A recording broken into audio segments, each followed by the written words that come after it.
al final de los años 90, con la introducción de los nuevos tratamientos frente al VIH, uno de los mayores intereses clínicos que había en esos momentos era estudiar otras patologías que pudieran estar asociadas en estos pacientes VIH. Y la más importante fue la coinfección con el virus de la hepatitis C.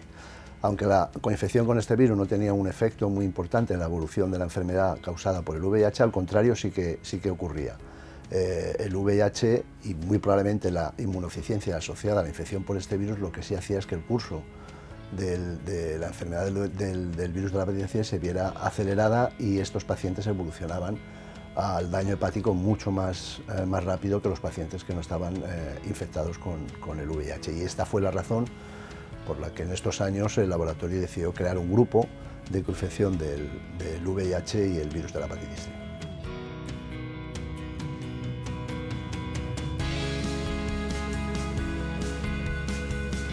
L'interferó donava molts efectes adversos en els pacients, entre ells canvis neurològics, bipolaritat i fins i tot intents de suïcidi. En el nostre laboratori vam fer un estudi genètic per discernir aquells pacients que tenien alta probabilitat de respondre i així poder evitar el tractament a aquells pacients que sabíem que segurament no respondrien al tractament i poder evitar els morts majors.